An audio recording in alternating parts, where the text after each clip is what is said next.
디퍼와 반포 난리 난 거 지금 아시지 않습니까? 50억, 그쵸. 84, 50억 시대가 지금 왔는데 네.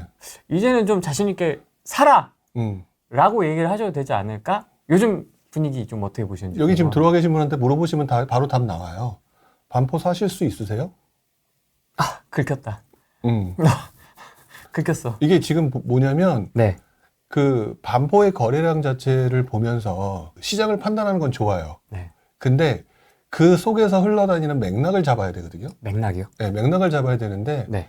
그 맥락을 잡을 때 상승장 초반부 같은 경우에는 사실 강남을 먼저 보는 게 맞긴 맞아요. 네. 왜냐하면 제일 먼저 그걸 사니까. 이왕이면 좋은 걸 사니까. 네. 그래서 거기에 움직임을 보면서 살아야 되는 그 분위기가 번져나가는지를 보면 되거든요.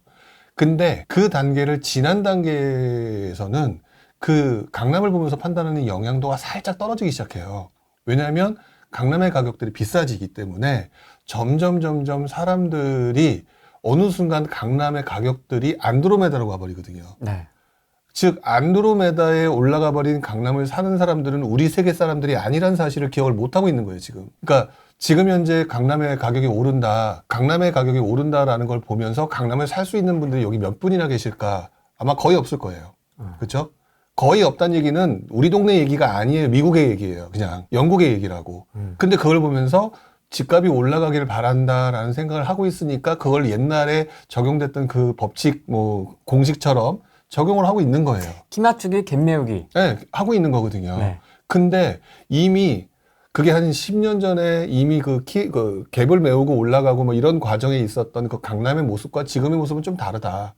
그렇기 때문에 강남이 오른다라고 해서 그 뒤로 완전히 번져나가고 계속 오른다라고 하는 공식이 맞아떨어지는 게 아니라 지금 현재 상황에서는 우리가 이미 상승장 때 한번 겪었던 큰 분위기, 그리고 이미 돈은 많이 없고 조금 뭐가 예를 들어 정부의 규제나 이런 것들이 오게 되면 바로 감기 걸릴 수 있는 그런 시장 상황에서 강남의 움직임을 보면서 한다?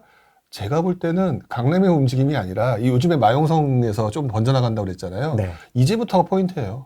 이제부터 옆으로 가는 상황에서 진짜 많은 실수자들이 사려고 이제 덤벼들기 시작하느냐와 두 번째, 정부가 이거 지금 강남 올라가는 거 봤잖아요. 강남 올라가는 상황을 보면서 가만히 있는 정부 그동안 보셨냐 이거예요. 아, 그렇긴 해요. 맞아요. 근데 왜 그 얘기들을 안 하냐고요. 그러면 정부가 뭔가 또 이거 좀 건드려야 되나 라고 해서 뭐가 하는 경우에 안드로메다에 계신 분들은 돈 많은 분들이니까 정부가 규제를 하든 안 하든 상관없어요. 근데 안드로메다 밑에 지구에서 살고 있는 우리들은 대출 규제나 뭐 기타 규제가 딱 들어오면 우리 그냥 딱 스톱 걸릴 거 아니에요. 그 부분에 대한 우려를 가지고 항상 얘기를 하는 건데 그 부분에 대한 얘기가 나에 대한 얘기거든요, 진짜. 근데 왜 맨날 자꾸 우리 세계가 아니라 안드로메다 세계만 가지고 얘기를 하느냐. 제가 그 얘기를 하는 거예요.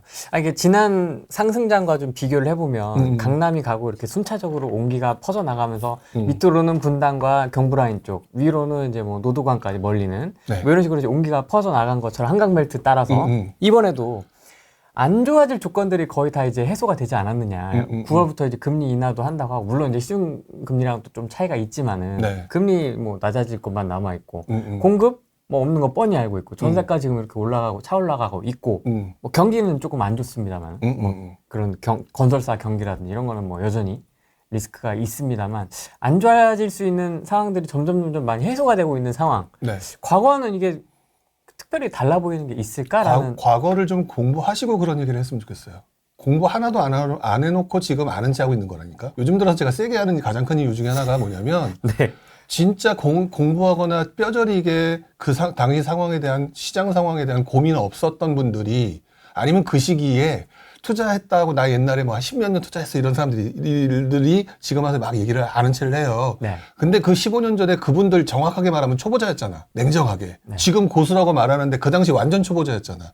완전 초보자였을 당시에 얘기를 했던 그 내용들을 지금 곱씹으면서 그 당시 이런 상황이었구나 이렇게 얘기하는 게 아니라 당시 상황을 대충 지금 내 기준으로 퉁쳐가지고 이때 이랬을 거야 라고 얘기를 하는 사람들이 제가 볼 땐 태반인 거예요. 왜냐하면 강남이 오르고 있고 옆으로 번져나가고 있는 모습이 지금 나타나고 있잖아요. 네. 나타나고 있으니까 키 맞추기다. 제가 말했던 갭 메우기다. 이런 현상이다. 그러니까 옆으로 갈 거다. 그리고 이제 전세 가격이 올라가고 뭐 이렇게 되니까 이렇게 될 거다. 이 공식들을 본인들이 그 당시 상황에 맞춰서 고민한 적이 없기 때문에 그딴 소리 하는 거예요.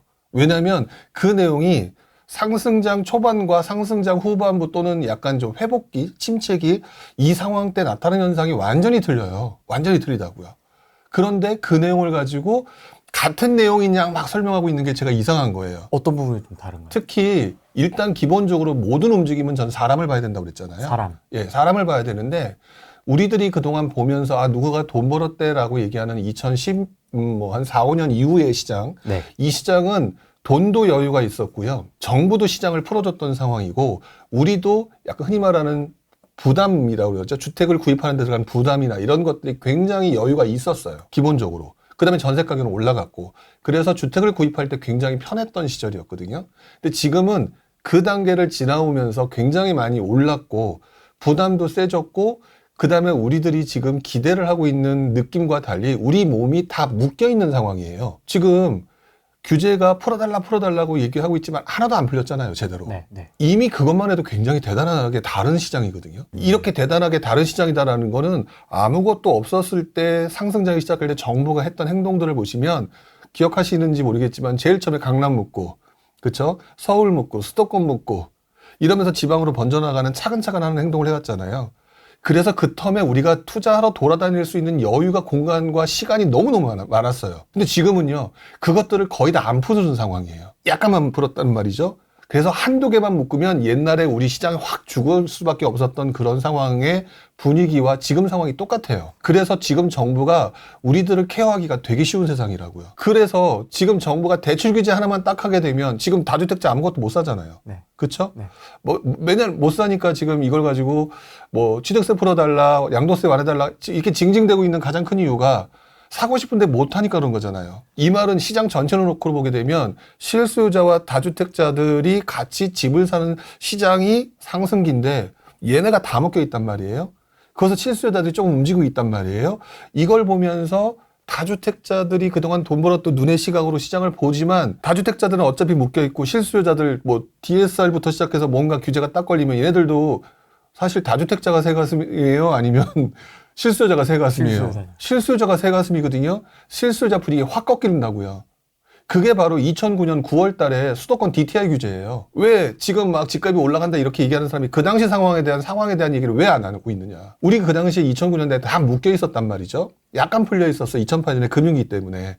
많이 풀렸다라고 하지만 메인이었던 다주택자 규제라든지 취득세라든지 이런 것들이 쉽게 양도세라든지 이게 풀리지 않았던 상황이거든요. 조정적 이런 것들은 해제가 됐었던 상황이지만. 네. 그러다가 2009년도 초반부터 집값이 상승하기 시작하고 서울 뒤집어지고 강남 뒤집어지고 그때 갭 매혹이 나타나고 이러면서 바로 1년 전에 집값이 올라가는 걸 보면서 못 들어갔던 사람들이 다시 시작이다라고 해서 눈 다시 돌아가서 미친 듯이 들어오는 시장이 만들어졌고 그때 정부가 딱 하나 대출 규제 딱 하나 했는데 그냥 시장 무너져 버렸단 말이죠. 그게 왜 그랬느냐? 우리들이 몸이 이미 다 묶여 있었단 말이에요. 근데 지금 얘기하는 사람들 자세히 보게 되면 상승장 초반에 아무것도 안 묶여 있고 묶여도 서울 규제하고 다 어디 규제하고 다 그 규제가 점점 번져나가는 시간의 여유가 있고 돈도 여유가 있고 대출도 자유롭게 할 수 있는 세상인 것처럼 표현하면서 막 지금과 그때를 비교를 하고 있다. 경험 없으니까 그딴 소리 하고 있는 거 아니냐. 그러니까 제가 이게 화가 나는 거예요. 지금은 그러니까 예전과 달리 제가 요즘 세게 얘기하는 가장 큰 이유 중에 하나가 뭐냐면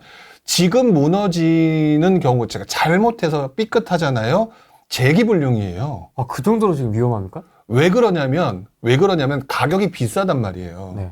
가격이 비싸거든요. 시장이 꺾이고 나건 안 하건 이때부터는 어떤 사람이 나타나면 여유 있는 사람들이 영끌해서 무너진 사람 물건들을 가져가는 시장으로 바뀌어요. 그러니까 시장이 올라가느냐 떨어지냐가 중요한 게 아니에요. 많은 분들이 시장이 올라가느냐 떨어지느냐를 가지고 얘기를 하시는데 진짜 투자자는 시장이 오르거나 떨어지는 거 관심 없어요. 오르면 오르는 거에 맞춰서 분위기에 맞춰서 옆 동네도 가고 모두 어느 동네도 가고 해서 그거에 맞춰 투자를 하면 되는 거고 시장이 꺾이면은요. 직전에 아무것도 모르고 리스크 관리할 줄 모르고 들어왔다가 이자 내기 바쁘고 헉헉대다가 무너진 애들 물건 싸게 사가지고 그걸로 나중에 수익 내면 그만이거든요. 그래서 시장이 상승이냐 하락이냐가 그렇게 쉽게 중요한 게 아닌데 이왕이면 돈을 많이 벌기 위해서는 상승장이냐 하락장이냐를 보는 거예요. 근데 우리들이 지금 보는 사람들을 보게 되면 상승장이냐 하락장이냐에 너무 꽂혀서 있다라는 거지. 그걸 보면서 이제 2009년도에 그 DTI 규제 이후에 무너지는 분들이 언제 나오냐면 2012년에 나와요.